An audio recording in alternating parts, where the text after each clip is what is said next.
Welcome back, everyone.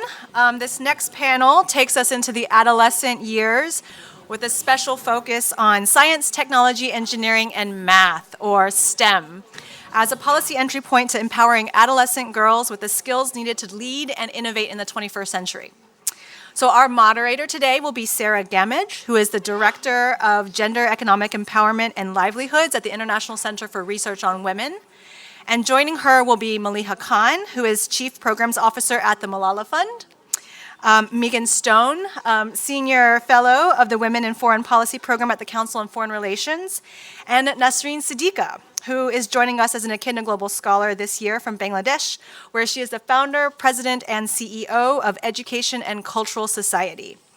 Through her organization, Nasreen has done much to expand rural girls' education access to STEM education in particular, including the establishment of science and environmental clubs across the country. She'll lead this next panel with a presentation on the findings of her research, which sought to identify systematically the barriers to accessing STEM education for rural girls in Bangladesh. So please join me in welcoming Nasreen Siddiqa.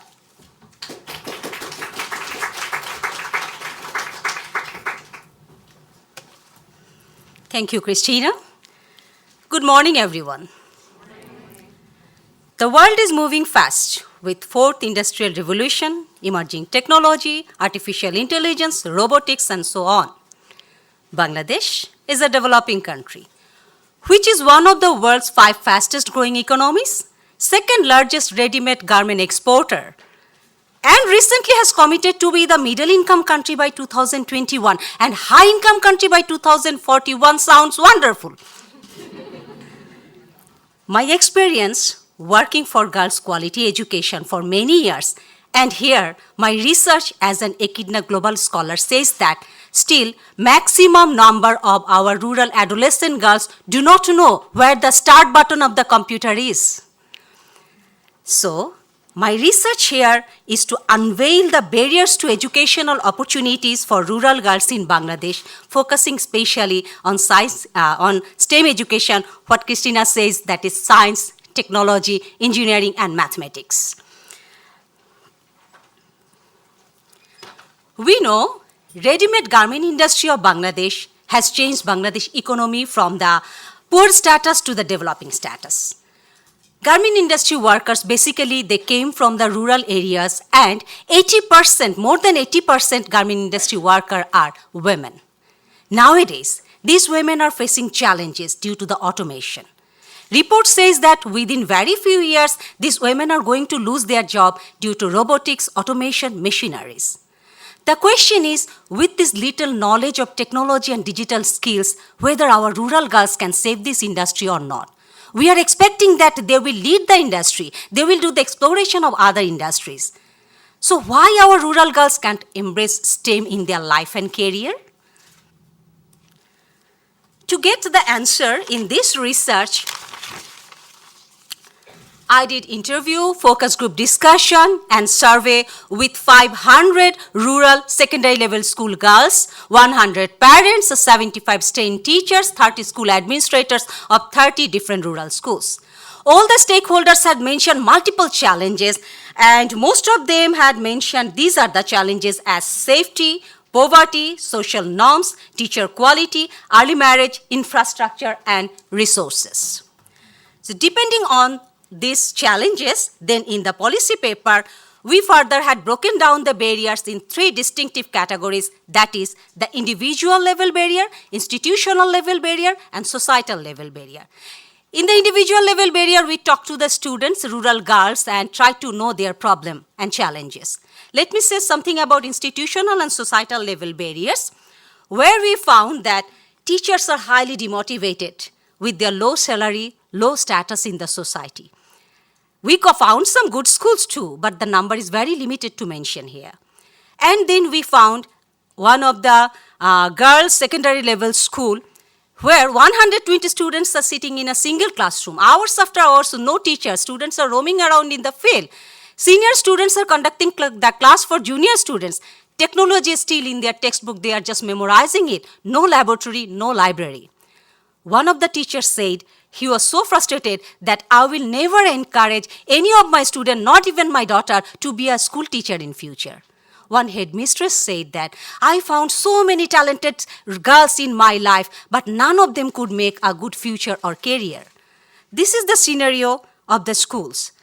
And I have talked to a girl who is the first girl of grade 9, and her parents are planning to get her married soon because of the poverty, and she has high ambition. But teachers say that her in-laws' house people are very happy to know that she is a brilliant student and she could be a very good housewife in future. So where is the problem? Definitely we have to find the solution. We again tried to give the recommendation exactly based on these 3 levels, that individual, institutional, and societal level recommendation. Just let me mention some of that. That in the societal level barriers, so what we get that it is the time in this adolescence age, rural girls face lots of social criticism, fundamental attitude, and huge household workload, radicalization, stereotype attitude. These are the things. So based on all these challenges, our recommendation is for the policymakers, civil society, NGOs, community, education institutions. So let me mention some of that we need high quality education curriculum and systemic accountability. We have to ensure investment in school infrastructure and teachers training. We need to get a corruption-free education system now. My organization, ECS, has formed, Education and Cultural Society has formed 30 science and environment club all over Bangladesh. That was a successful program, and I think my organization will continue with that along with other organizations. It is not possible to help each and every school right now, but we can make a community-based STEM center for the underprivileged rural students, for the poor children. So these are the recommendation, and you can get some more recommendation in our policy paper. I have to mention one thing, that STEM is not limited with some subjects or some laboratory equipments only. STEM is a vast field. STEM is required for our everyday life. STEM is for everyone.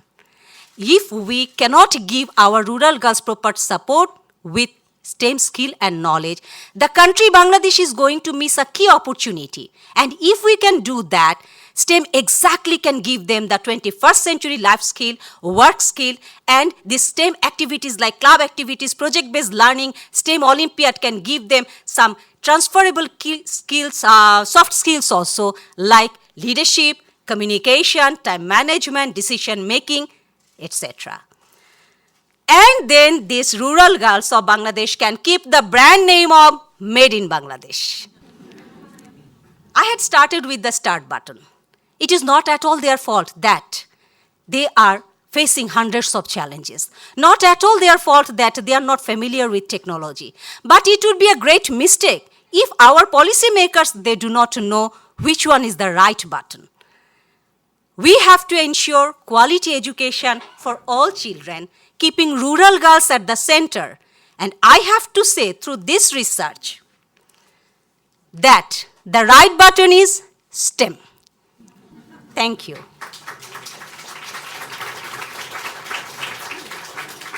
And now I would like to invite Sarah and my fellow panelists to join me up on stage to begin the panel. Thank you.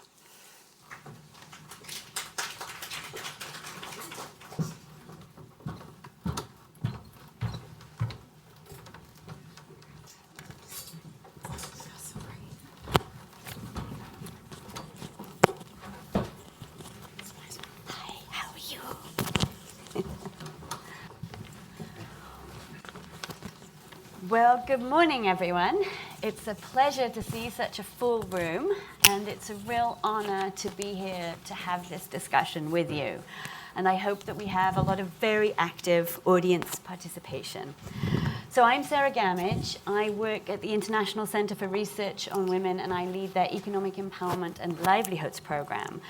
And today we're very lucky to have 3 extremely knowledgeable and thoughtful panelists with us. We have Megan Stone, who is the Senior Fellow at the Council on Foreign Relations, and she works on women and foreign policy.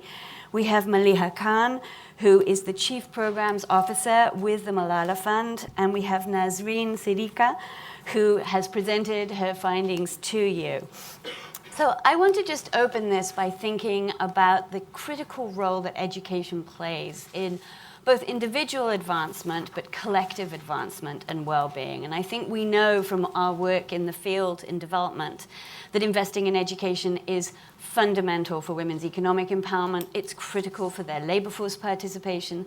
It's critical to close gender wage gaps. It's critical to reduce labor market segmentation and sorting into different professions and occupations, which reinforces those gender wage gaps. So without investing in education, without investing particularly in girls to ensure that more girls can get into different types of fields, we are going to be reinforcing many of those gender inequalities that we are so disturbed about. And we won't have more Nobel Prize winners like Esther Duflo. So I just have to say that today because I'm terribly, terribly proud to see that our field, and particularly the field that is concerned about gender inequality, is embracing this very centrally and saying we need to get on board with STEM education. So we're very lucky to have today people who will tell us about the centrality of STEM education in moving the education field forward and in closing some of these gender gaps. I'm going to start with Nazreen because her paper is incredibly rich. If you haven't read it, please read it. There are some really thoughtful pieces in there about the challenges that we observe in the education system today and the opportunities that exist to really change the potential of girls and their ability to enter the labor market and stay in the labor market. So in your paper, you discuss the garment sector and you look very specifically at the role that the ready-made garment sector has played in Bangladesh. And you see it now being at risk as we see automation, as we see sort of the new ingress of technology in that sector. You see very much that many of the opportunities for women in this sector are now at risk if we don't also invest in STEM skills. So can you talk a little bit about the threat of automation, but also the promise of investing in STEM, and also the importance of STEM for new sectors and new industries in Bangladesh? Thank you. Threat of automation, yes, we had already started facing it recently in that area where I did the research in Bangladesh. With these 30 schools, we came to know that already more than 30 garment industry has shut down and around 30,000 women already lose their job. This is the scenario.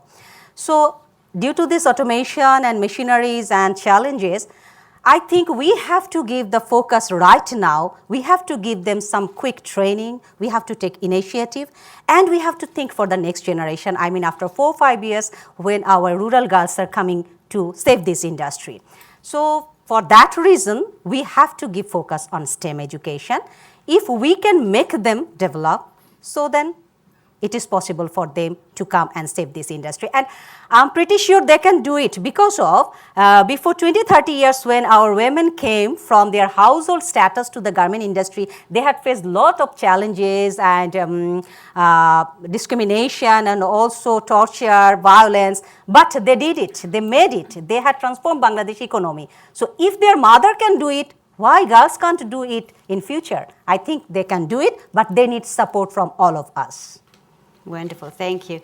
So Malika and Megan, we'd really like to hear how your work has intersected with STEM and how you see STEM may be critical for women's economic empowerment and their labor force participation going into the future. Malika, please. I'll start, thank you. First of all, thank you for putting together this great panel and for the previous panels. I think Malala Fund has been working for about 5 years now. And we are looking at STEM in terms of offering girls quality education and education that builds transferable and transversal skills within girls that allows them to be active participants in the workforce and active citizens in their own lives. So that's where our sort of intersection with STEM comes, and I think STEM is where you start to see a lot of the breakdowns of the system that we were talking about before, because it's the area where the least number of girls are active, it's an area where the least number of women transition to the workforce, and so on. And the fact that so few Nobel Prize winners, for instance, are women, which you refer to right now. And previous to yesterday's announcement, there were going to be just one literature, I think, this year. So that was just abysmal all across. So our work looks at quality education and how we can increase quality education for girls up to the secondary level for 12 years, because I think that's the crucial stage. I think as a sector, we've done quite well at getting girls enrolled in school. We've done much worse at getting them through to secondary education, and much worse at that getting the secondary education then translating into workforce and jobs. And the one thing I'll point here that was talked about a little bit in the previous panel, which I thought was really inspiring, was the connection between the work that we're doing and the advocacy and the policy level work, because I think that's critical and crucial. The first panel talked a little bit about the role that we in the room play around this, and as much as I'd like to inflate our own importance, if we think about this room as being the international, education sector, we are 3% of the investment in education. 97% of the investment in education comes from the domestic sector. We spoke about the Girls' Education Challenge, biggest investment, 800 million pounds, huge, right?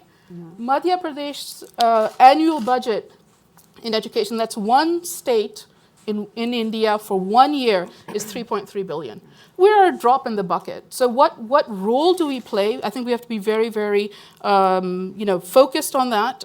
It's not about, it is about creating pilots and creating and generating evidence, but really it's about then convincing the government about the right policies. And I thought that the previous panel spoke very well about that. Wonderful, thank you. Megan. Yeah, thank you so much, and congratulations, Nasreen, again, about your incredible report. That was a great and spirited presentation. I think we should all be so excited about our work, right?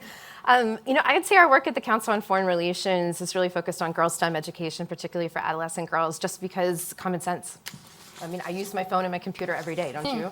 And I think time and time again, we have to talk about girls and women's issues or girls' education, and we twist into making economic arguments, and they're powerful. We're already losing in human capital between $15 and $30 trillion globally, and that's not my number, it's the World Bank's number. We wrote a report on girls' STEM education at CFR, and a beloved male colleague, saw that number and put in the track changes, number too big to be true.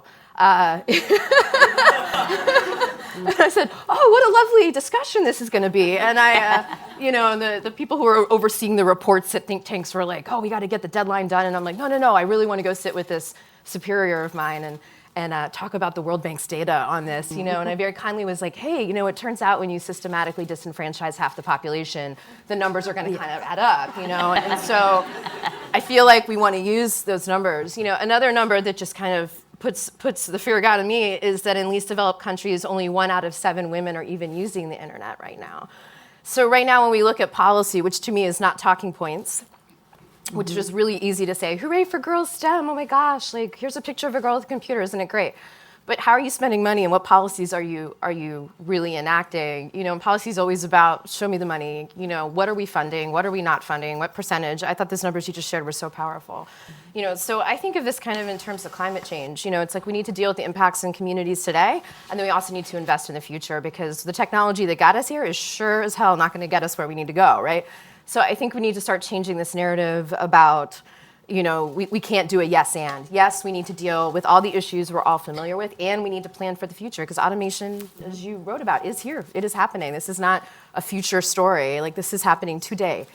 So we need to find a better way to leverage our investments in both. It has to be a yes and. Wonderful. Well, that's a great jumping off point, I think, for us to really consider how pivotal the role of STEM is going to be, both in defining the workplace in the future, but also presenting new barriers to engaging in that workplace. Is it going to contribute to formalization? Is it going to contribute to informalization of work? What is the quality of work that we're looking at as we think about the way STEM, and particularly the way technology, is changing the workplace? But whatever happens, we know that we want everybody in the room. We want everybody in the room when we're talking about those policy decisions and the investments and how much money there is to mobilize to really change the educational system and increase opportunities for everyone. I think for me, one of the really powerful pieces of your work, Nazreen, is where you discuss what the particular barriers are and challenges that continue to plague Bangladesh's schools that are emblematic of the same challenges and barriers in many other resource-poor contexts. And I think for me, what was really powerful was our understanding that there's infrastructural issues, there are incentive problems, there are just administrative problems, there are payroll issues. So if we're going to get everyone on board, we're going to be talking about STEM as leading the way forward. I think we're also going to be talking about STEM as framing an opportunity to invest in quality education. So just thinking that you've done very, very detailed work on what the challenges are. When you were doing this, did anything surprise you in particular, or was this, I'm really just uncovering what I thought when I went into this? Many things surprised me. I have to say that none of the girls said that I'm not capable.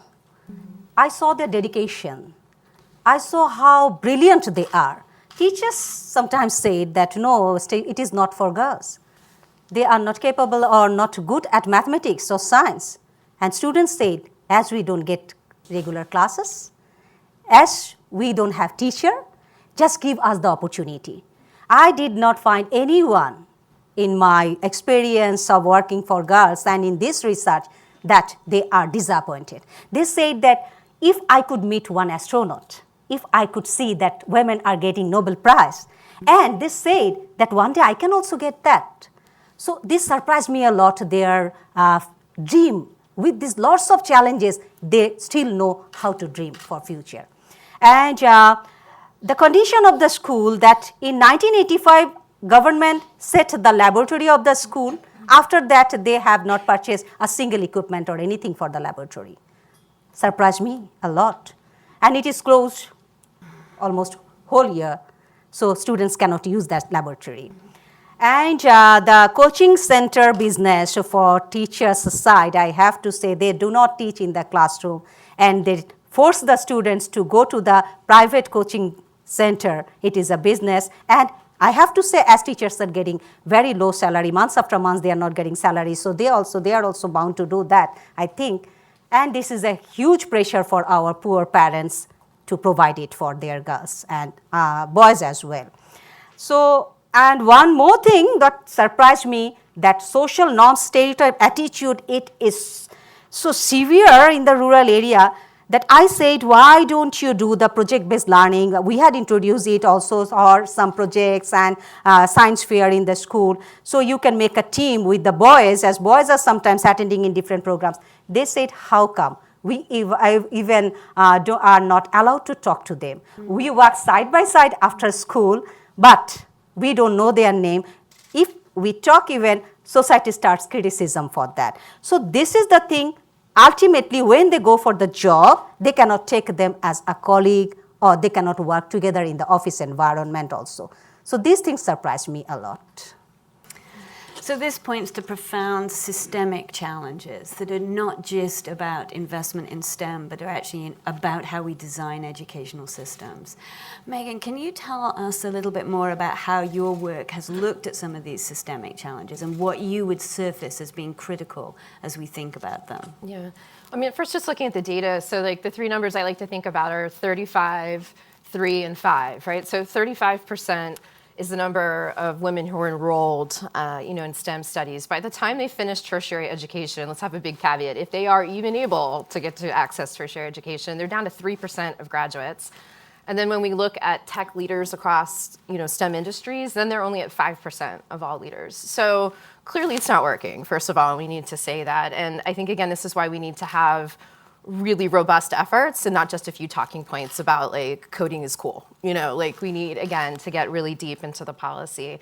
Systemically, I would say donors aren't funding it. At CFR, our focus is really looking at US foreign policy. When we worked on our report on girl STEM education over at CFR with my writing partner, Rachel Vogelstein, we called USAID and we said, hey, do you know how much money you're even spending on this? And the answer was no. And so our report, one of the recommendations was, before we start putting all this burden on teachers and students, which we call an unfunded mandate in this town, why don't we see what the inputs are? If we're not even getting the inputs right, I think it's pretty unfair to talk to overburdened teachers, underpaid teachers about how they're supposed to now take on technological innovation. So I think we have to start with what we're doing here. We would love to see the U.S. government dedicate at least $100 million to this, which is a pretty small number, but is bigger than what's probably being spent now. And we think this is a place that's a yes and. Again, it's not a let's carve out money from other parts of the education portfolio, which I know all of us who work in advocacy start to get nervous about. We're like, hey, don't take our funding. We're barely getting what we need. I think this has to be additive. And if we did that, it would represent less than 10% of what we're spending on U.S. development aid around education right now. So this seems like a worthy investment in the future. It's a good leveraged investment. Over time, it's going to yield savings because hopefully we'll see girls and women having agency, which is what education is supposed to result in, right? Agency, financial agency. Absolutely. Thank you. Malala, what would you say to how you are working on these systemic challenges and what we need to really hold as a lodestar when we talk about these investments and overcoming them? Right. So I think that, picking up just on what everybody has said and reinforcing that, there's essentially three things that we would like to do and continue to do and would urge, the international education sector to focus on also. One is the quality of the education in the classroom. What is being taught? Education is one of the biggest investments that anyone makes. You spend 10, 12, 14, 15 years, depending on how far you get, of your life sitting in a classroom. It's one of the biggest things you're ever going to do. How do we make sure that that's something that results in more than just students being disciplined and told what they shouldn't do and so forth? If students are emerging without being able to learn, being able to read, if girls are emerging with just what they are considered to be skills that are going to make them good housewives or mothers that are going to be able to educate their sons going into the future, then that's not a terribly great investment for them. So quality education and education that's transformative, and that was spoken about before in the previous panels.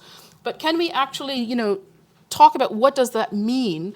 Because it's addressing structural change. It's saying that fundamentally what we believe in our belief systems and how we perceive things, what we think is our role in life needs to change, and that is a powerful thing to try to get through a very, very large, very, very bureaucratic and robust system that doesn't want to change. So that is one piece of what we would like to, in a very small way, contribute to, and obviously with everybody else. The second piece, and has already been spoken about in great details, is the social norms, right? The fact that it's not considered to be appropriate, or it's not even considered to be a choice, or it's not even considered to be in the realm of possibility of girls going on to do certain things, and the fact that what happens within the classroom that reinforces the social norms and what happens outside the classrooms that's brought into the classrooms, and there was mention of gender-based violence, which is a huge one. But other things that we don't necessarily even think about as being, huge barriers. So, for instance, STEM happens at secondary education levels. Secondary schools, we know one of the biggest issues is distance, right? Because primary schools tend to be closer to communities and where children live. Secondary schools tend to be further away. Secondary schools specializing in STEM tend to be even further away. And distance becomes a barrier for girls because it's not considered appropriate, or it's considered dangerous, or girls are considered to be too weak to walk 2 miles or 3 miles to school. 2 miles, 3 miles for water or firewood or other things is absolutely fine, but school suddenly becomes a problem. Those types of social norms, or one of the biggest ones, and Megan, you mentioned this just a little bit, is the lack of access and the lack of engagement with the digital technology that's happening right now. And if we think about it, it's not just they don't know how to turn the computer on, it's also that they don't have access to smartphones. The example that was given in the previous panel of, children wait for their fathers to come home with a smartphone, that's very telling. It's the fathers who have the smartphones, not the mothers or the sisters. A boy in India, an adolescent boy in India, is twice as likely to have access to a smartphone or digital technology on a mobile phone than a girl is. And that's not just about, getting information or being on Facebook, we've got the whole, datafication of society. It is the way your identity is formed. It's how you access health information or health services now. Even we're using all of this as a leapfrog around infrastructure. So that becomes a real social norm that we should think about, and that's one of the things we want to address. And the last one, and I won't get into too much detail, is infrastructure and the lack of and the gaps around that. The fact that labs haven't been updated or there's distances and so forth. And that is to do with investment. Mm-hmm. And that's to do, yes, I mean, USAID investing more would be wonderful. But like I said, it's to do with domestic investment and the fact that, almost all of domestic investment in education goes to establishment cost. It goes to salaries and other things that are not investing in the infrastructure of the future. And so how can we change that? That's one. The starting base, right? But also, how can we make sure it's gender sensitive? That's raising the bar even higher to make sure that what you're doing, your policies actually are taking girls, and particularly the issue of adolescent girls. And we forget that. We just think that adolescent girls are either, just younger women or older little girls. And we forget that there's this whole notion around adolescent, which is to do with changes in the body, reproductive age, that additional burdens that come on them. That's when violence increases, it's when burdens in the household increases, it's when self-image issues start to come up, and a whole number of other things. And yet, in our sector, we don't really talk about adolescence as an issue. We talk about adolescent girls as a category, but not adolescence as it's imagined and constructed in social contexts as something we need to address. It's something, I think Rob spoke about in the beginning. It's one of the things we're uncomfortable with, but maybe we should get a bit more comfortable around that. Thank you. So going back to some of these structural challenges and the way in which the educational system is set up, the way in which teachers are trained, the way in which teachers are deployed, the way in which they're paid, their ability to understand a curriculum or even input into changes in that curriculum. I think one of the things that was so powerful in Nazreen's work was how rote-based a lot of the learning was, and that the creativity took place outside of the classroom. And the creativity often happened in the private tutoring sessions. So if we go back to thinking about how do we provide support to teachers so that they can become protagonists in their own system to change that system, but also so that they can be part of the solution in ways that enhance the quality of their work and the quality of their teaching. Megan, do you have something to share on this? Yeah, I mean, I'll just say, I think it's really important to start from a place of humility. We haven't figured out how to train teachers in STEM in the United States. I spent time this summer in indigenous communities, in Indian country, and, there's no Wi-Fi, there's no broadband access, there's no STEM education. If you go to a socioeconomically disenfranchised school, within the city, they haven't figured out how to do this. Why? Because they don't have the funding and they don't have the training. So I always want to say that out loud, because I think it's so easy to sit at these panels and, point out all the problems when with all of our resources and all of our privilege in the United States, we still don't know how to do it here. So I think we need to own that it's really hard before we start othering other communities and pointing out faults. But I think again, we're putting the most burden on the least strong part of the system. I think my colleagues on the panel will be better able to speak to specific examples. But again, if the inputs aren't there, if the policy changes haven't happened, if the funding is not there, I don't see how this succeeds. And I think there may be specific projects that we see highlighted that are very small in nature, but how to scale is going to require the whole constellation. So I just want to be careful about putting too much pressure on a teacher that's already maybe not even getting paid, to be able to carry this. I think we have some extraordinary stories of incredible individuals, but this is a systems problem and a local level problem, but we have to have both. Both solutions have to be happening for any chance. And I'll just say, I think we just have to have stringent testing, because I think sometimes we see, solutions that are put into the hands of teachers, but when we really unpack the analysis on the outcomes, maybe it's really not there. And I think we need to invest more in these tools. If we spend as much on girl STEM education tools as we do on dating apps, I think we would probably be doing better, But, we spend a lot of money on some interesting tech development and other things. It's like bottom of the barrel. It's a charitable program that maybe a company takes on and they don't put their best engineer on it, or they don't really put a lot of money on it, or they kind of put another wrapper around it. So I think we also in the field need to be really careful we don't get like press release partnerships where, you know, a tech company is like, hooray, you know, this is now for young women and for adolescent girls, and maybe the testing hasn't happened or it's really not purpose-built from that community or for that community. Thank you. Nazreen, you've worked very closely providing support to teachers through your organization, ECS.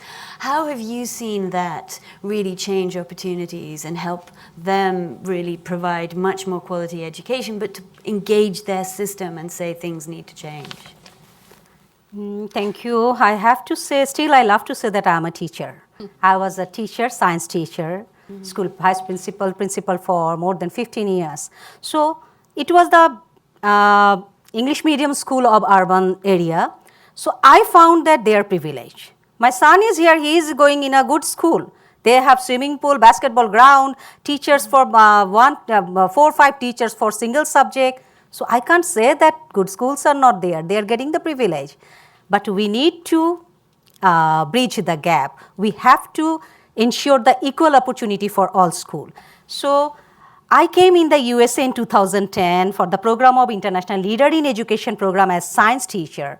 I am very much privileged and I am grateful that I have learned a lot of education methodology, system, gender sensitive classroom, and I tried to implement this in my classroom as well, and then had formed my organization and had trained more than 1,000 teachers through our organization. And the partnership, I have to say that US State Department and American Center of Bangladesh, I can see George Mestoshe here, he was the Cultural Affairs Officer on that time in 2015 to 17, yeah. So on that time, we had introduced the exact term that STEM for the urban teachers. So we took 20 urban school teachers and asked them what is STEM. None of them could say it on that time, but afterwards they had formed the STEM club in their school, and we had spread those STEM centers, STEM club in different schools in Bangladesh. So I think that now it is the time that government is giving only 2% budget for our GDP in our education. So we have to increase our budget definitely for teachers' development and school infrastructure. And that's not enough. We have to work collaboratively, that we can do the exchange program, that urban teacher can go to the rural areas, rural teachers also come to the urban schools. And we did one program, but it was very limited. And now urban and rural students also can do the exchange program, so that the rural teachers can know that how the school system are going on, what are the facilities and how they teach in the classroom. And I have to say, I found fantastic teacher in the ethnic community school. He was the chemistry teacher and he is using the natural resources to make them understand the different models. So he is amazing teacher. So we can also bring him. So in front of our urban students. So this type of exchange program can help them to transfer the life skill as well. Just we need some initiative, and BRAC is doing wonderful work, I have to say. So this type of organization, along with the government and other community people, we can work. We have to give the message to our community leaders that spend at least some money for the education development. Why we need so many fast food and restaurant and shopping mall? So just we can spread this for our education, and we need to motivate them for that. Wonderful, thank you. So thinking a little bit, yes, thinking a little bit about the critical role that STEM can play, but without instrumentalizing it too much. And I think this is my one of my concerns, is that we're seeing this as being instrumental to inserting women in a labor force, inserting women in different sectors. And we're seeing it very much as something that sort of contributes to the growth of economies, and not necessarily to the well-being of individuals and just the intellectual development of whole cultures and communities.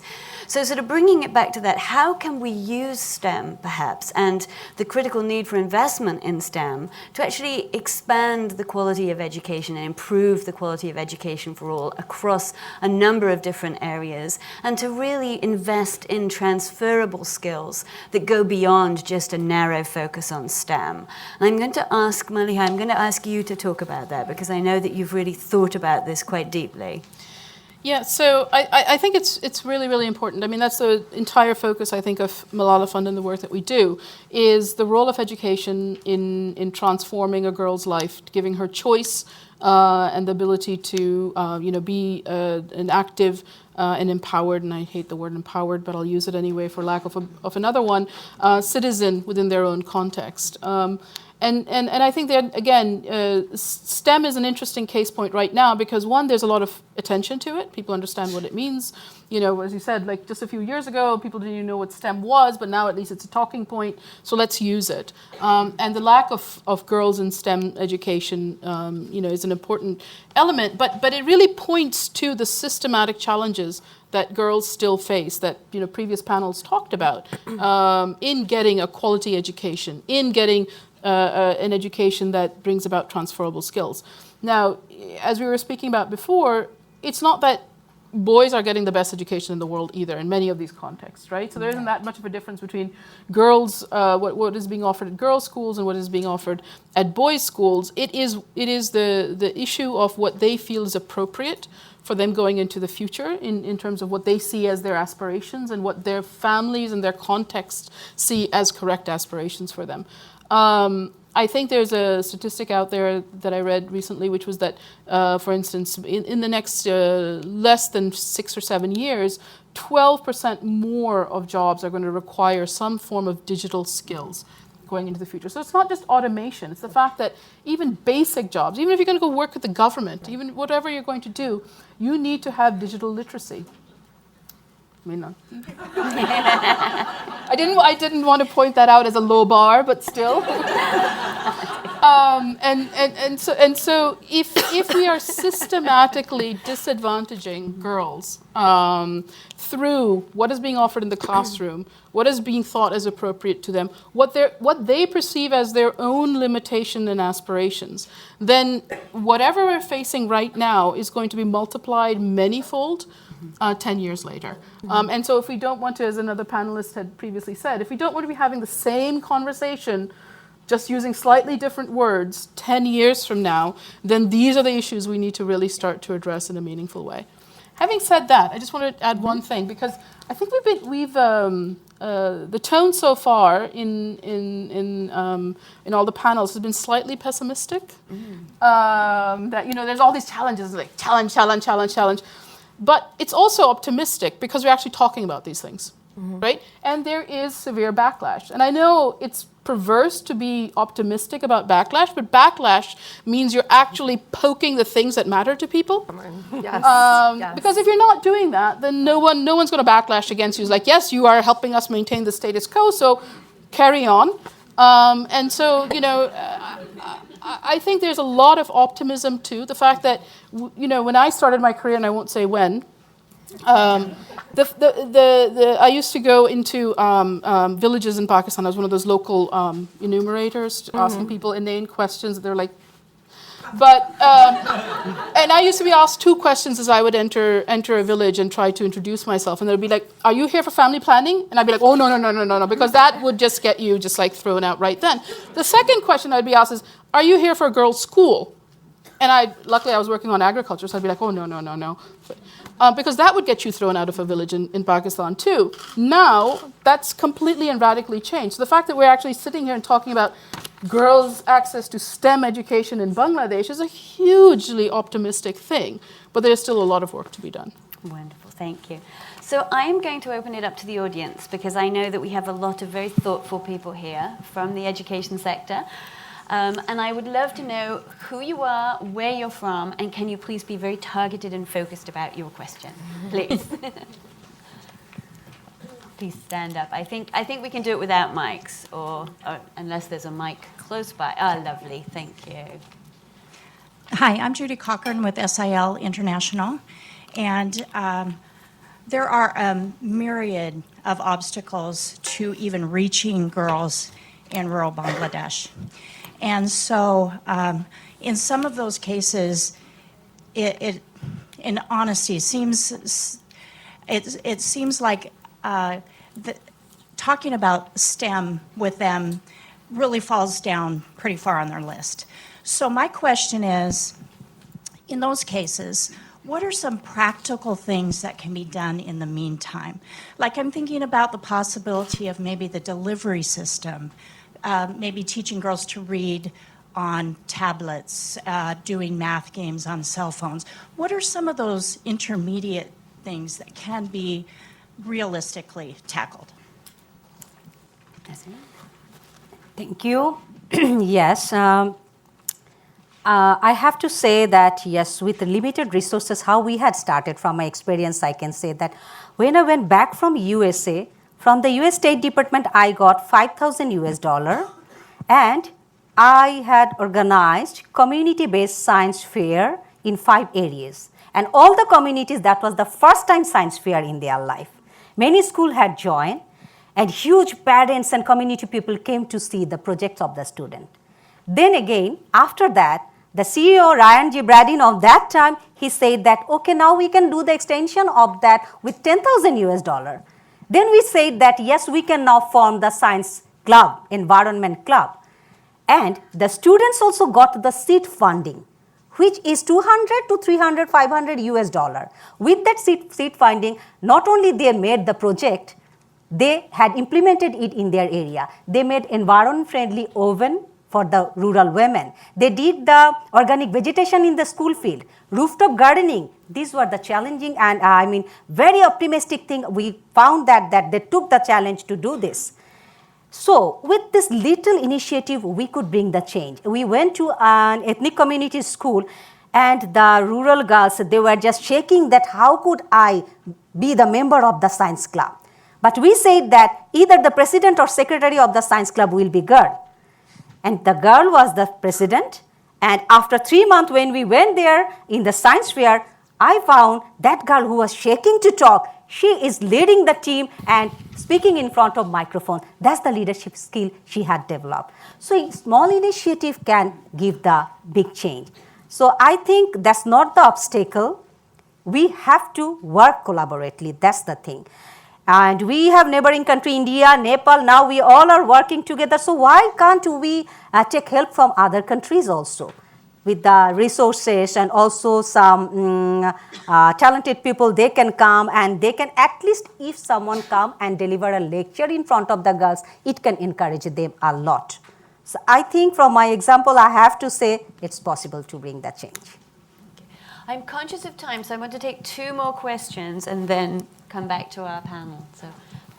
Hi, good afternoon. Thank you for such an interesting panel. My name is Faye Marie Vasso, and I'm actually a scientist. I recently completed my PhD at MIT a few months ago.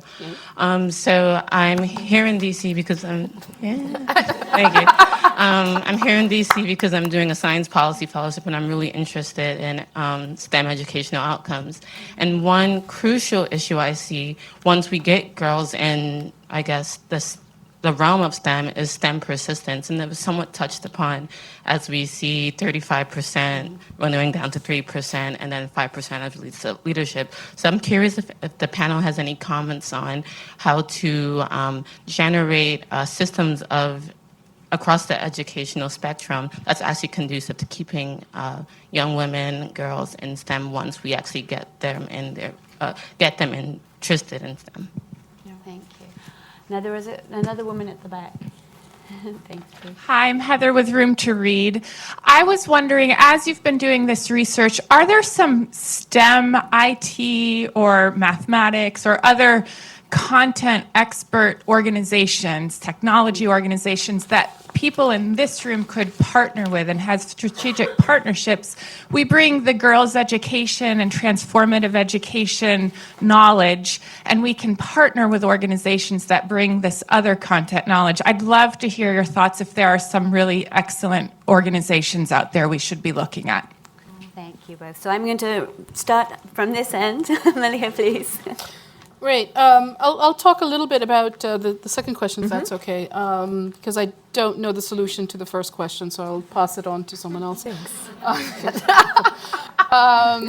So I think there's a lot of local, we work with several national level organizations in the countries that we work in that use technological solutions to address girls. So we have a great partner in Lebanon that's working with Syrian refugees, that's trying to create a way, a low-cost way for schools to be able to access the internet and therefore online teaching and learning for Syrian refugee populations. We've got an organization in Pakistan that's trying to encourage government to really encourage maths and science skills, particularly with girls, and having sort of gender-responsive education around that. So I think there's a lot of solutions out there. My caution would be that we tend to think of technology as a solution, right? And then that goes back to my first couple of comments, which was that technology has to be offered in the context in which it'll be received by the person it'll be received by.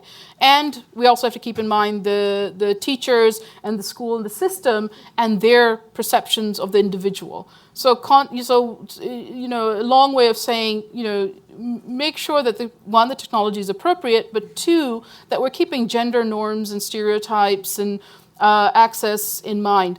One of the things, we have a partner in Pakistan that's working for using tablets to reach students that are out of school and offer them an enhancement in their numeracy and literacy skills, etc. There's a lot of backlash against that. And one of the things that's being used is, oh my God, they're distributing tablets to girls, and God knows what the content is, and then all the social norms around girls' access to the internet, to information, and to things like, every South Asian here will understand when I say that, ladki kharab ho jayegi, like, the girl will be spoilt if she gets access to all of these things. And so that I think has to be kept in mind, because we tend to think of technology as gender neutral. It's not. We tend to think of content that's delivered by technology as gender neutral, and it's not. And we tend to think about engagement through technology, and that is a minefield at the moment, and we need to really start thinking about these things. Thank you. Megan. Yeah, I think to speak to the question from our esteemed colleague who's with us today from MIT, talking about technology not being gender neutral, I mean, who's designing it, right? And it gets to that question that you shared about, well, how do we keep women in the field? I think the research says we have to start earlier. We can't just try to catch up, by the time they're almost done with secondary school. And then that handshake between finishing whatever education you have that's STEM-oriented and then going into the workplace and then continuing to develop. I think that's the place where we have to work well in these partnerships with businesses and, again, hold them to account. It can't just be announcing that you've selected 10 leadership fellows who are women in tech. It has to be a really focused effort to make sure that whatever education those girls, young women, by the time they finish, leave school with, that they can actually take that into workplace. And I would argue also all the other problems that happen in workplace for women in this country and all kinds of countries in terms of sexual harassment or job discrimination. Over 100 countries still have laws on their books that have at least one gender-based job restriction, and so, all the issues that these young women take into the workplace with them, also around sexual harassment. But they're even tech, although imperfect, we see women in terms of the Me Too movement calling out discrimination and harassment in the workplace across industries all over the world. And that's an issue we have to grapple with too. So just showing up with the skills is not enough. Most women, when you interview them about why they leave, it's not because they didn't have the skills, right? It's because the environment is one that is not empowering, although I also am allergic to that word, and I love hearing you say that because it's hard to measure empowerment. But the environment is not one that allows them to succeed, and in some ways is even stacked against them. So I think we have to start looking at that and then hold our colleagues in industry and in business accountable for that, in all the countries where they work, not just here stateside. Wonderful, thank you. Nazreen. I will say something about the research that yes, we need further research based on our future work demand. So now we have to think that whether we need more doctor or fashion designer.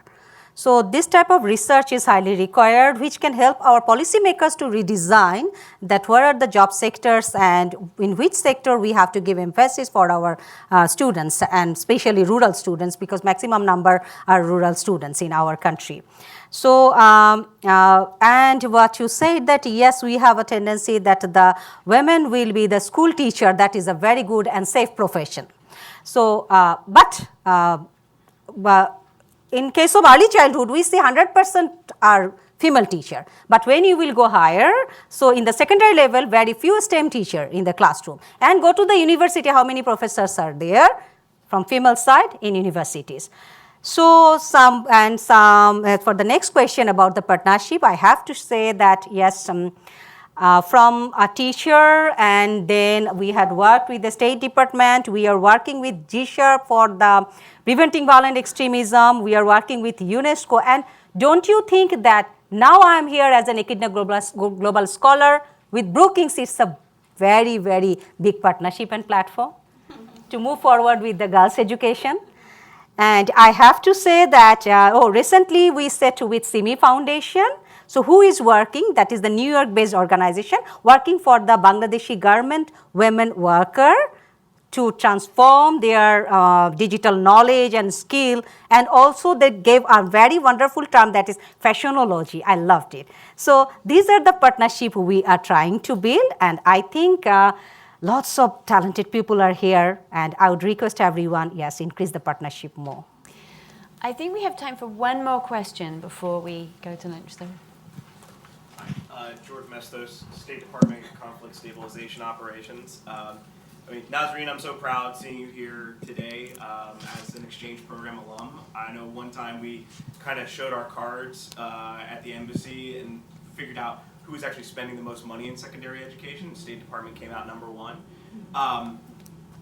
We spent, it took a multi-million-dollar investment to get to that $5,000 grant. And now all those people you trained are doing great work and doing lots of wonderful things across Bangladesh. What's the one thing that you would pick that if we said, okay, this is the initiative that we're going to scale up on the State Department side, people who have money out there, what's the one that you would pick to say, yeah, let's put our time, attention, and money in that one? From the State Department? Right, so if someone else wanted to fund it. All right. So yes, here I have to say one thing. In your time in 2015, so you know that what was the government on that time also. So we got lots of funding, support, and many, many new design and program. I think State Department and US government will continue with, will not cut or the good programs and funding. So, and exactly now, we have to ensure the quality education. So we have to give funding for that. Quality education and STEM is a basic thing for non-STEM field and STEM field. So to ensure the quality education for each and every children is highly required. If the generation is not strong now, again and again they will face the challenges. Automation challenge, language barrier, leadership development. So I will always say to invest more for the education. Right, but in teacher networking, direct to students, rural, urban, where would you? Yes, teachers networking, that in the USA our teachers are regularly coming, and the students are also coming for the YES program, that the 15 to 17 years old students are coming, and community college initiative program, the college students are coming to the USA. So I think this type of exchange program we can increase, and every year 6 to 7 teachers are coming to the USA. I think we can increase the number. And there was a program that host teachers from the USA were supposed to go to Bangladesh and spend 6 months, 1 year, and they taught Bangladeshi students. I don't know why did you stop that program. I will say, George Mestos, to start that program again. Yeah. Thank you. Megan. Yeah, I would say as a U.S. taxpayer, I think you should pay for it, and I hope you'll pay more. But I would also say that structural change, more money needs to go to local country leaders instead of USAID and, U.S. contractors. And, it continues to be a huge problem. And I know that you are not responsible for that, but please carry this message internally with your colleagues. But I think that's one that's really difficult, especially in many of the countries that we talk about really caring about doing work in. It's very easy to find money for, countering violent extremism at the same time we're releasing prisoners, in North Syria, but we can't seem to find more money for local education leaders. It seems like that's a place where we could maybe increase investment, and that it's a good investment, it's a solid investment, all the data's there. So I hope that we'll consider reforming. And I'm so grateful to our bipartisan leaders on the Hill that continue to protect this funding. We have some great heroes and heroines up there, and I hope that they'll increase the funding that we spend on this issue profoundly. Yeah. Thank you, Megan. Malika. again, as moving from USAID and the State Department, as the international education community, there was a lot of talk about we need to focus on evidence-based programs. I'll just push back on that a little bit. As the international community, I think we need to invest in evidence-generative programs and ones that are untested. It's the domestic education sector that's going to do the scale up. Already it's 97% of investment, right? They're the ones who are going to reach the millions and billions of kids, not us. We are not going to do it. We can reach a few thousand, maybe 10,000, maybe 20,000, whatever it is. But whatever programming we do has to be pushing the edge. It has to be something we haven't tried before, because what's the use of trying stuff that's already been tried? And it has to be generating evidence that's compelling to the people who eventually have to make decisions. And as we heard from previous panels, it isn't always a type of evidence that we think is compelling, because they're bureaucrats or they're politicians who are working in their own local contexts, and they have to enact change in a specific type of way. So understanding that rather than coming from our own context and our own thinking, I think is really, really important. Thank you, wonderful. Well, that has been a really great panel. Thanks for watching. Be sure to like and subscribe for more videos from Brookings.